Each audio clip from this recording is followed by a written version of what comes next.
Good morning students. पिछली class में हमने संस्थात्मक शासन व्यवस्था के बारे में अध्ययन किया था। आज हम अध्ययन करेंगे अध्यक्षात्मक शासन व्यवस्था के बारे में। अध्यक्षात्मक शासन व्यवस्था को राष्ट्रपति शासन भी कहा जाता है। ये वह शासन व्यवस्था है जिसमें कार्यपालिका और व्यवस्थापिका एक दूसरे से बिल्कुल पृथक होती है। जिस शासन व्यवस्था में कार्यपालिका प्रधान व्यवस्थापिका से बिल्कुल अलग होता है और शासन विभाग का प्रधान एक ऐसा व्यक्ति होता है जो व्यवस्थापिका के प्रति उत्तरदायी नहीं होता है, उसे अध्यक्षात्मक शासन कहते हैं। डॉक्टर गार्नर नामक जो राजनीतिक विचारक हैं, उन्होंने इसके बारे में परिभाषा दी है कि अध्यक्षात्मक सरकार वह होती है जिसमें कार्यपालिका अर्थात राज्य का अध्यक्ष तथा उसके मंत्री अपनी अवधि के बारे में संविधान की दृष्टि से विधानमंडल से स्वतंत्र होते हैं और अपनी राजनीतिक नीतियों के बारे में भी उसके प्रति अनुत्तरदायी होते हैं। अमेरिका, ब्राज़ील और लैटिन अमेरिका के राज्यों में इस प्रकार की शासन व्यवस्था हमें देखने को मिलती है। संयुक्त राज्य अमेरिका की शासन व्यवस्था अध्यक्षात्मक शासन का सर्वश्रेष्ठ मॉडल है। अध्यक्षात्मक शासन व्यवस्था की विशेषताओं की अगर हम बात करें तो इसकी सबसे पहली विशेषता है कार्यपालिका के कार्यकाल की निश्चितता।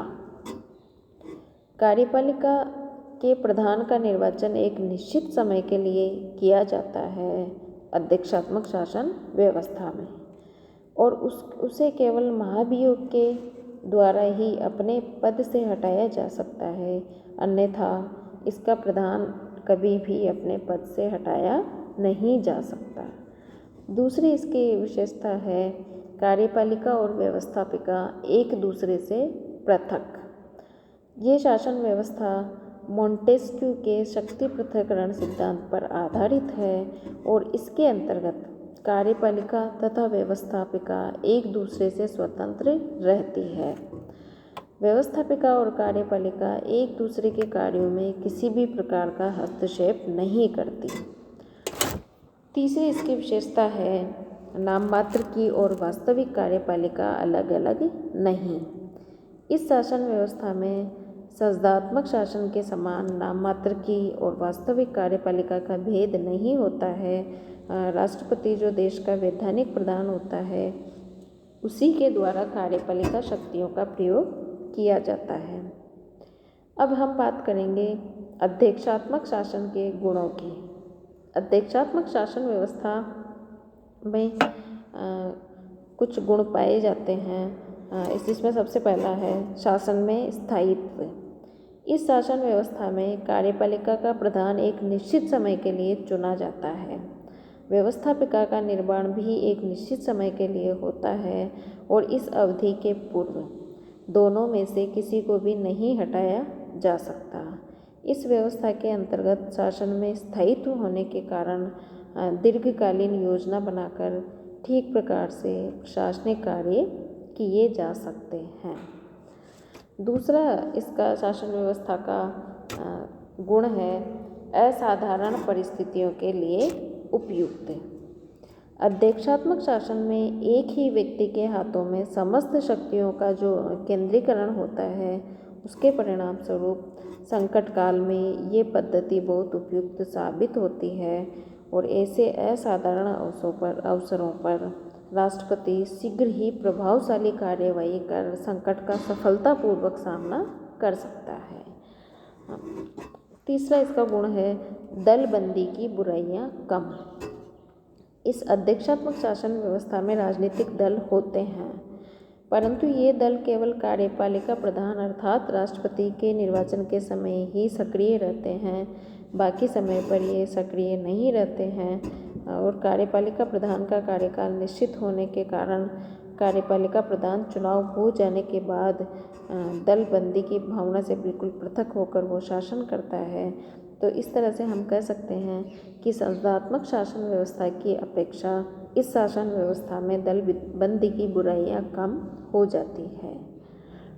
चौथा इसका गुण है प्रशासन में एकता।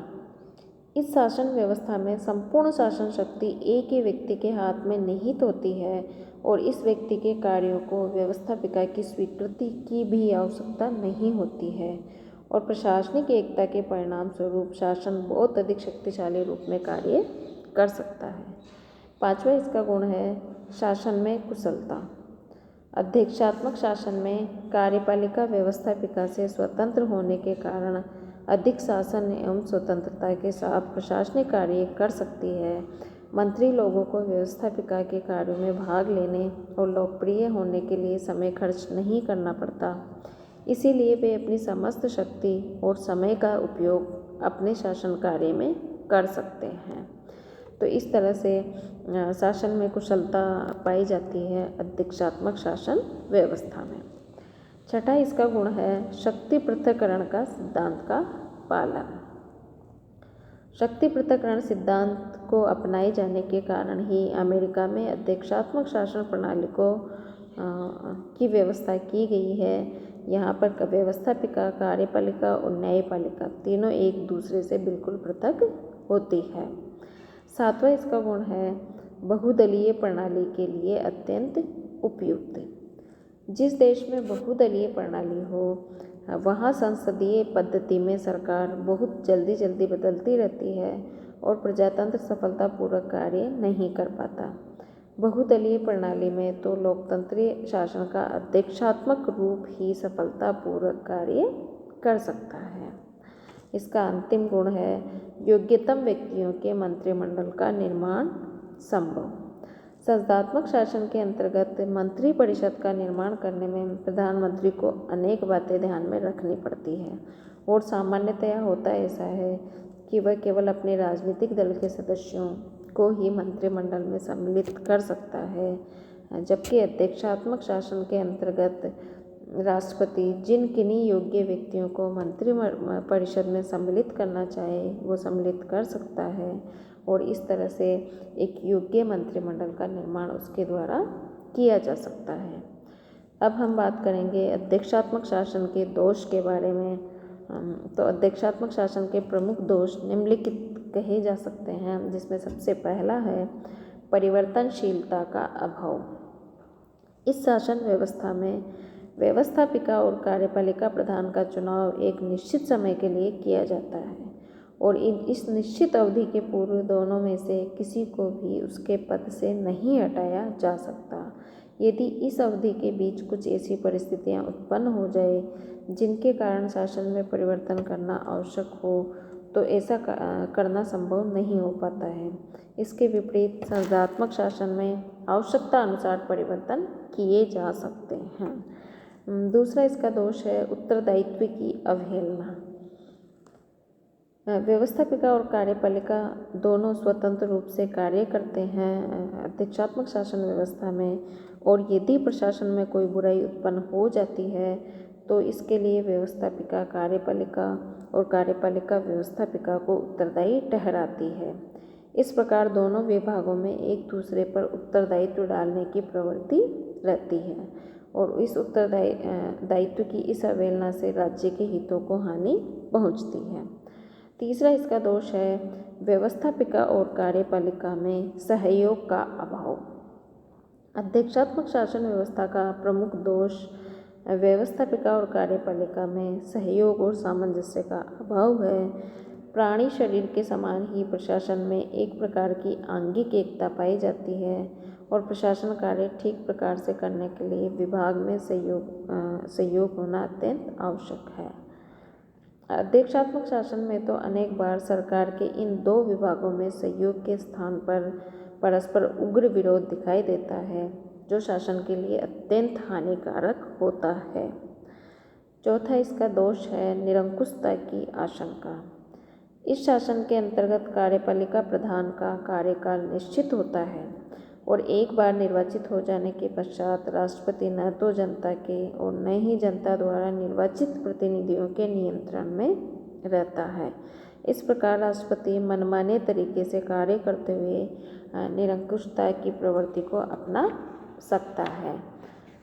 पांचवा इसका दोष है प्रशासनिक एकता के सिद्धांत का विरोध। वर्तमान समय में प्रशासन के संबंध में आंगिक सिद्धांत का प्रतिपादन किया जाता है, जिसके अनुसार प्रशासन में भी मानवीय शरीर के समान ही एकता और अंगों की परस्पर निर्भरता होती है।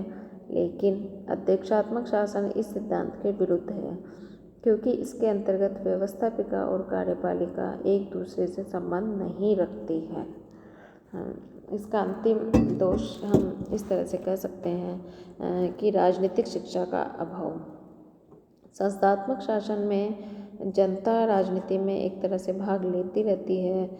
व्यवस्थापिका में मंत्रियों से सवाल पूछे जाते हैं, विभिन्न विभागों के कार्यों की आलोचना की जाती है, मंत्री परिषद के सदस्य इन आलोचनाओं का उत्तर देते हैं और इन सब बातों में जनता की भी रुचि रहती है और जनता को राजनीतिक शिक्षा प्राप्त होती रहती है। लेकिन अध्यक्षात्मक शासन व्यवस्था में व्यवस्थापिका और कार्यपालिका के बीच संबंध नहीं होने के कारण राजनीतिक शिक्षा प्राप्त करने के अवसर बहुत कम हो जाते हैं। तो ये है अध्यक्षात्मक शासन व्यवस्था। अगली क्लास में हम अगले टॉपिक का अध्ययन करेंगे।